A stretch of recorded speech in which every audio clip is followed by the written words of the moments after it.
programa Raízes Jornalismo Cultural volta com a entrevista com o escritor, o poeta Adalberto Queiroz. Olá, Adalberto, é um prazer receber você aqui no programa.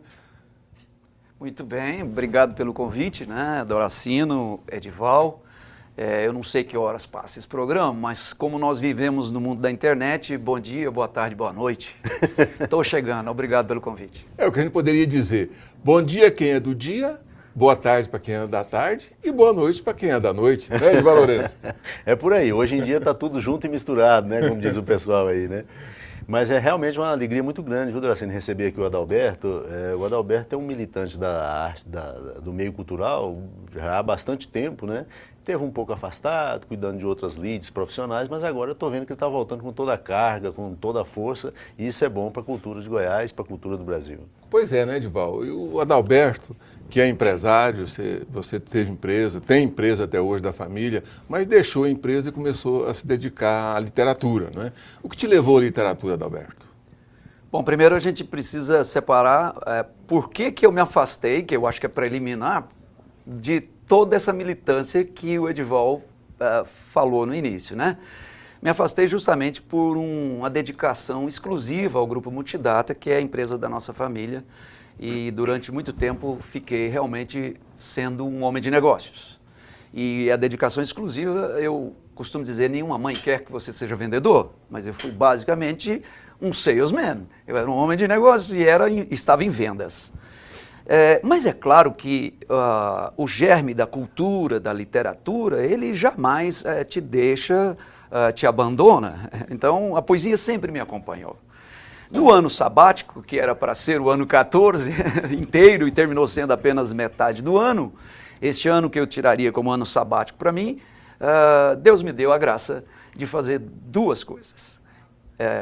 Poder se dedicar mais à minha família, principalmente à minha saúde, quando eu falo da minha família, dedicar-me à minha saúde e dedicar-me à poesia, à literatura, e foi aí que eu realmente voltei a publicar, né? Depois de quase, diria, quase não, 30 anos, 30 anos sem publicar, mas sempre escrevendo. Adalberto, mas voltando, assim, fora esse período que você está retornando para a literatura, no começo da sua vida de jovem, tal, aquele momento da juventude que você quer ser artista, tal, como é que foi? Então, eu nasci em Goiânia, né, aqui na Campininha, como um dos convidados aqui do programa também, e fui para Anápolis, fui criado no orfanato lá em Anápolis, no abrigo evangélico goiano, recebi as primeiras instruções e eu tinha uma avó maravilhosa que sempre me visitava. Aliás, era o meu único vínculo com a família, a minha avó Cecília, e depois conheci minha mãe mais tarde. E minha avó me ensinou a ler. E no abrigo, uma das coisas que me ensinaram que muito mais do que o eito, você tinha uma biblioteca maravilhosa para explorar. Então, eu de dia capinava e de tarde, de noite, eu ia para a biblioteca. E eu fui gostando muito desse trem, sabe? Nunca sonhei em ser artista. Eu achava que a melhor profissão do mundo era de leitor. Falei, eu quero ser isso, Dom Modesto. Dom Modesto era minha mãe de criação, né? Ela falou, não existe essa profissão leitor, meu filho. Você tem que aprender a escrever. Eu fui fazer datilografia, né? E depois me tornei escrivão e depois escritor, assim, um poeta menor, né? Mas sempre focado na literatura. Menor porque você só tem 1,70 m, né? Assim que a literatura, ela sempre foi presente na minha vida pela via da escrita. Não é? Depois, mais tarde, eu realmente li um texto que eu gostei muito, que dizia que quem lê, escreve. Uhum. E, naturalmente, eu não perdoo os que dizem escrever e odiar a leitura. Como acontece hoje, no mundo de hoje, muitos dos escritores do mundo virtual dizem, não, eu detesto ler. Quer dizer, eu não dou conta de entender alguém que ama, que usa a literatura tem a literatura como sua profissão e seu ganho, e detesta ler. Não é? É fundamental. Eu acho que as duas coisas estão interligadas. Ler e escrever estão interligados, né? É verdade. Você lançou Cadernos de Cizenando. Aqui no livro você transcreve uma poesia de um canto chavante, que eu achei muito interessante você ter colocado aqui, que é assim: com o sono eu sonho, durmo e sonho, os outros vão cantando. Eu sonho para tornar felizes os outros que cantarão meu sonho. Eu durmo sonho o que os outros cantarão. Muito bonito, né? E é recheado de coisas assim interessantes. A sua poesia também e os seus escritos são interessantes. O que me intriga é o nome do livro, Cadernos de Cizenando. Por que esse nome? Eu queria até dar um pitaco. Quando eu vi esse livro, Cadernos de Cizenando, até eu recebi o convite para o lançamento e no dia não tive como ir ao lançamento, e eu fiquei pensando que era uma referência a uma crônica do Rubem Braga. O Rubem Braga tem uma crônica que fala de um cizenando, que é um locutor de um rádio de Goiás e tal, que mandou uma carta para ele. Esse sujeito chamava Cizenando e tal, né? E esse Cizenando, por acaso, era de Iporá, minha cidade, sabe? E eu pensei, será que o Adalberto também está fazendo uma homenagem à minha cidade de Iporá, está falando do Cizenando e tal?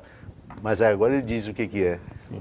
Na verdade, é o segundo jornalista, escritor, pensador que faz essa ligação, né? Um outro repórter muito inteligente também fez essa mesma ligação que Edival, mas na verdade Cizenando é meu avô, é o nome de meu avô e do meu tio. Como vocês sabem, eu não fui criado com a família Queiroz, eu fui criado por uma outra família. E na constelação familiar, nessa ligação que temos no universo com a família, o Queiroz sempre foi muito forte para mim.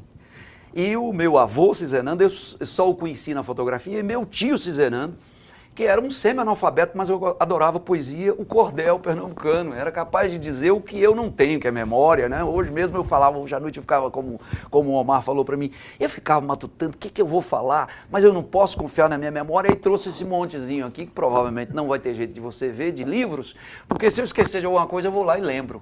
Mas do meu avô eu me lembro, Caderno de Cizenando, e do meu tio Cizenando, que falava cordel e poesia como o Geraldinho, assim, do nada. Bastava tomar ali um ânimozinho, né? Um ânimo de cana. E tinha um lembrete assim, rápido.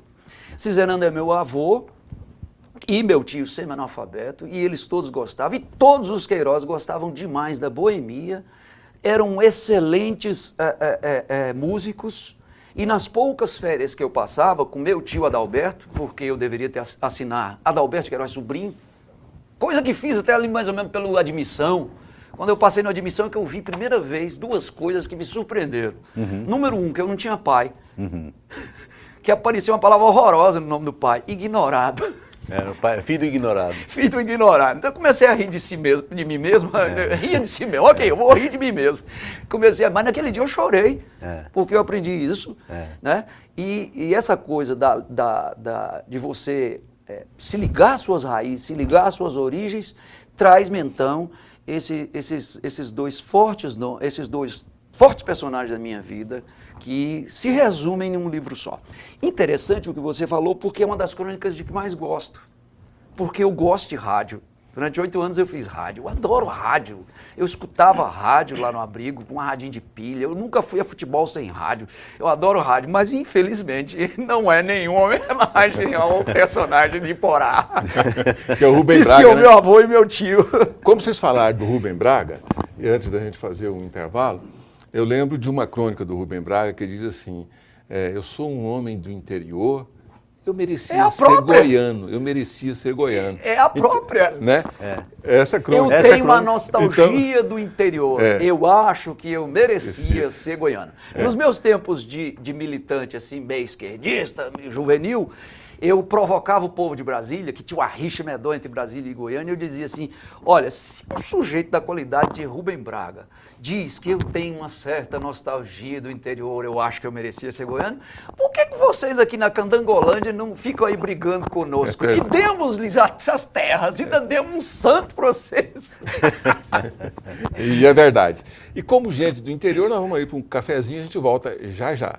Some não. O programa Raiz e Jornalismo Cultural está de volta entrevistando o escritor, o poeta Adalberto Queiroz. Uma entrevista, assim, além do conteúdo do que você diz, também está lá de alegre, isso é bacana, né, Edival? Muito bom, está indo bem. Mas a gente gostaria de vê-lo declamar um poema da própria autoria dele. Né? Vamos lá, vamos lá. Então, um poema de Adalberto Queiroz. Souvenir. Era uma vez uma praça no interior de Goiás, onde eu ouvia vozes de poetas e anjos mais. De tantas coisas perdidas que o passado leva e traz, ei-los de volta aqui agora, carregando a vez primeira numa praça de Goiás.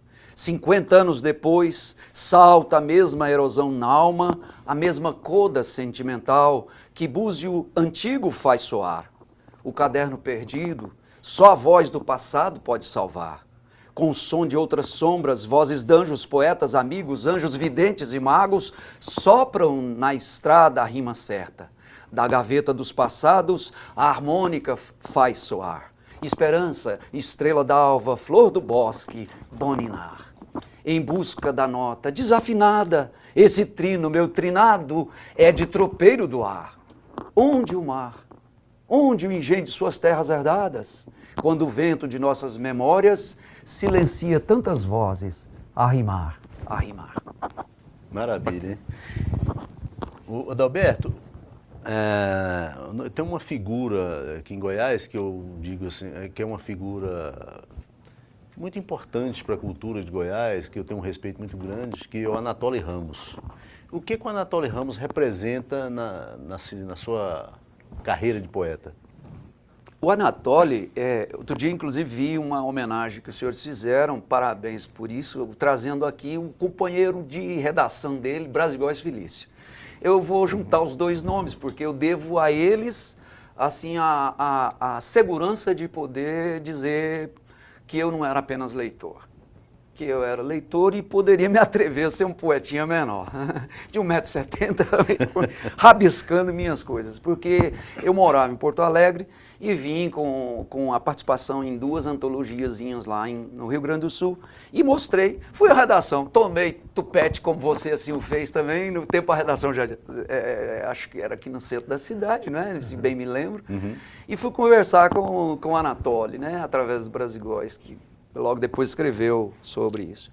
E o Anatoly, além da generosidade do Anatoly, nós fizemos uma amizade, assim, a figura de pai para mim que não existe, ele ficou como um pai literário para mim. Nós tivemos uma correspondência longa durante muito tempo, né? Máquinas de escrever, eu tenho as cartinhas guardadas e eu queria trazer, porque eu vi o programa passado, um desses programas, falei, vou levar essa carta, ele falando sobre uma passagem de ano. Foi justo agora na passagem de ano, eu peguei aquela cartinha datilografada do Anatoly. O Anatoly me trouxe não só essa segurança de dizer, sim, você é poeta, cabra, vai adiante. E me deu Goethe a ler. Me deu poesia, e são 2 volumes, Poesia e Verdade, se não me engano, depois vocês corrijam aí, porque minha memória, como eu disse, não é do você nem do meu tio Senna, que é a autobiografia de Goethe falando sobre a força da poesia na vida das pessoas. Não se intimide, por exemplo, se a pessoa está me vendo aqui, está nos vendo aqui hoje e gosta de poesia, gosta de literatura, você não vai ganhar dinheiro nenhum com isso não, cabra, mas vai dar uma enorme alegria. Anatoly foi essa pessoa. E que me dando Goethe e me dando amizades correlatas, por exemplo, ele morava no bairro Feliz. Aí eu falava, nossa, Anatoly, tem um grupo de escritores novos aqui e eu tinha uma vontade danada de conhecer algumas pessoas. E uma dessas pessoas era Ieda Schmaltz. Ele falou, peraí, pegou um telefonão, que esses meninos não conhecem esse telefone, ligou lá para a Ieda foi para a casa do Anatoly. Olha só. E eu tive a alegria de poder conviver com a Ieda Schmaltz por causa do Anatoly. O Anatoly me trouxe uma professora da minha infância, da minha juventude, perdão, do ginásio, no tempo, eu estava então já na faculdade, que é Ercília Macedo, que agora a encontro como membro da Academia de Letras. E a professora Ercília, que é um exemplo de professora, me veio novamente em Goiânia por causa do Anatoly. Então o Anatoly, além da grande generosidade, do bom contista que ele é, de um humor excepcional, é para mim isso, essa confiança, essa fraternidade, né? Penso em Anatoly com um doce afeto, ou como diz um amigo meu, como um doce frio da memória, se posso dizer. Nessa sua vivência, sua ligação com a literatura, você referiu a 2 nomes muito importantes para a literatura goiana, que é Anatoly Ramos e Ieda Schmaltz. Mas também na apresentação do seu livro tem a Sônia Maria. E você falou em poesia, e uma das entrevistas assim, que mais me marcou aqui foi entrevista da Sônia Maria. Nossa, dona Porque ela Sônia é falou com maravilhosa. tanta ternura e com tanta suavidade da poesia, que ao você começar esse bloco aqui falando de poesia, eu achei assim interessante essa observação e a nossa homenagem à Sônia Maria. A dona Sônia, de novo, né, são esses vínculos maravilhosos. Minha mulher está presidente de uma associação e o marido dela é presidente de uma federação. Então a gente tem que ir em algumas reuniões meio chatas, viu? Até isso... Sim. É o que é. São reuniões muito formais, muito burocráticas. E se você fica ali, eu descubro Dona Sônia, porque nós sentávamos à mesma mesa. E Dona Sônia, com a sua doçura, isso mesmo que só posso dizer da minha madrinha literária, isso, né? E é uma pessoa, então, que tornou essas reuniões muito agradáveis. Depois as reuniões familiares, onde eu tenho o prazer de conviver com o seu José e com a Dona Sônia, com seus filhos e até netos, né? Agora, Dona Sônia, Dona Sônia não é desse planeta, sabe? A pessoa que abre uma apresentação de um livro com isso, preste atenção, de uma generosidade e de um tônus poético de altíssima ternura. Ardentes são os mistérios na roda implacável do tempo, de um Deus, de um esplendor, cuja trama atravessa com a sua luz a luz de um poeta. Ao ler e reler os dias, desde os mais longínquos e primordiais, olhos que veem, vigiam, indagam, mãos que apalpam humos, minerais, argilas e ainda carregam uma espécie de pureza e virgindade, vontade de conter belezas, ternuras e as indecifráveis músicas que compõem o universo a girar. Pronto. Meu Deus! Encerramos esse bloco com a magia Sônia. desse comentário poético de Sônia Maria. O Raiz e Jornalismo Cultural vai para um rápido intervalo e a gente volta já já. Some não. Raiz e Jornalismo Cultural na entrevista com o escritor, o poeta Adalberto Queiroz.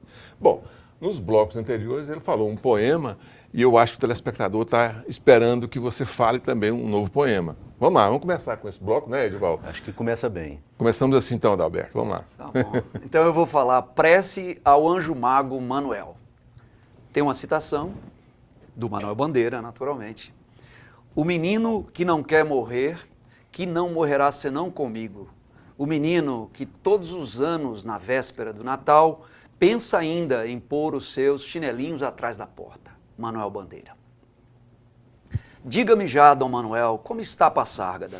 E como foi que aconteceu de deixar aqui frios, abandonados aos subterrâneos, onde escondidos só a sede de ser nos embala à espera da morte?